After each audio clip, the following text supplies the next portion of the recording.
Hello everyone, it's Carlos here, and today I'll be teaching you how to make this chrome effect on Photoshop. The video for today is gonna be a little extensive, so let's get to it. First, you wanna open a new file. It doesn't really matter the size or measurements that you wanna use for your files. First step here will be change the background from white to black.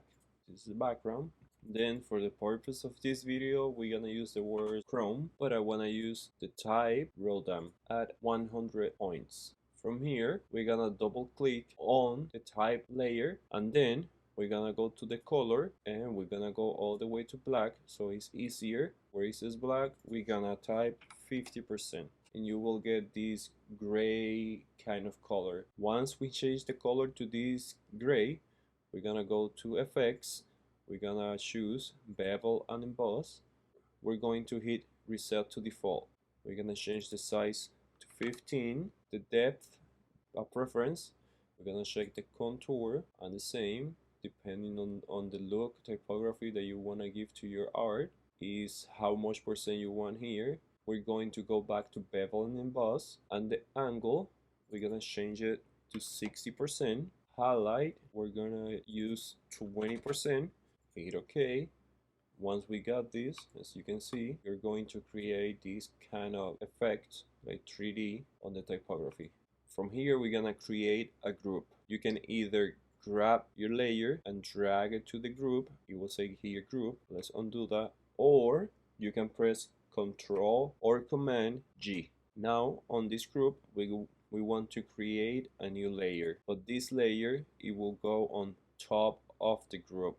So everything that we make on this layer is only affecting this group and nothing else. From here, you want to hit Alt and click. It will create a layer mask effect. So only the group will be affected by it, just the group.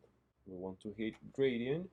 From here, choose the basic, the black, and from bottom to top, you will have this kind of look. Now from here, we want to choose overlay at 50% here and choose gradient map, and the same layer mask it to the other gradient map that is within the group. But from here I want to choose this blue, black and white gradient map that is giving this kind of like techno, very futuristic look, and this is the one that I'm going to go with. We're going to go back to bevel and emboss, but this time we're going to use inner shadow.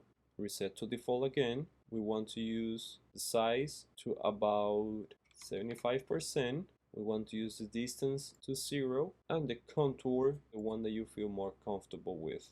And the opacity, we're gonna drag it down to 20%. You can increase a little bit of the noise. This is what the noise will do.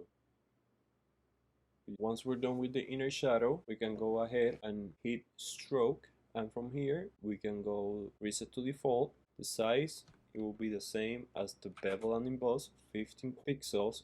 The fill will be gradient, and make sure the style is shape burst. And on the gradient, we're gonna click here, and you see that on your left corner you are going to have black, and on your right corner you're going to have white. On your right corner, you want to drag the white color up to 50%. Once you've done that, create a new color black, drag it all the way to the right side. On the blend mode, we want to use screen, overprint, check, and now you can see you are going to create this effect. You're gonna overline all the type or every single letter with a stroke, and the opacity is same as the inner shadow to 20%. It's very subtle, but it gives life to the entire composition.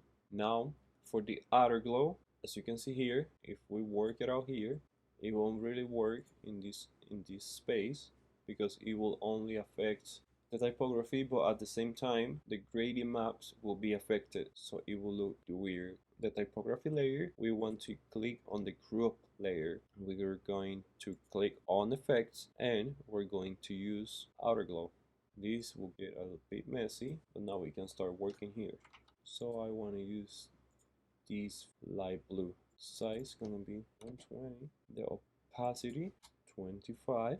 Go back to bevel and emboss, hit reset to default. This time the size is going to be 15 pixels. Let's go to contour range, it's gonna be 0. From here we want to click on the contour square. We're going to click this line, and from here the input is gonna be, we want to write 98%, drag it all the way to the right corner, but it will make a perfect line. It would have this little unlinear shape. We're going back to bevel and emboss. On the shading we want to turn off, use global light, and the altitude it will be 80%. Where it says gloss contour, click on the square, and from this one click on the upper right corner. The input will leave it at 100%. Now the output will write 99%. I already saved this light effect that we will use here. Now we will use here just for some random corners. Once you feel comfortable with your design, you can bring some illustrations, some assets. I choose this ball, it's just lines, and I added the same gradient map that the word Chrome has. I added the same gradient map to the ball. Here I'll put effect. But this time I want to use Helvetica bold. This one will be white. It will go here. You could press Alt, Control or Command if you're on Apple, Shift, letter E, and it will create an entire layer of the entire piece that you just work on. In that way you don't have to choose the word and add noise, effect, add noise, and so far so forth. Come here, filter, noise.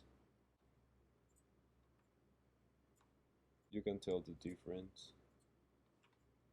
This is how I create this chrome effect in Adobe Photoshop. Thank you guys for watching. I'll see you in the next one.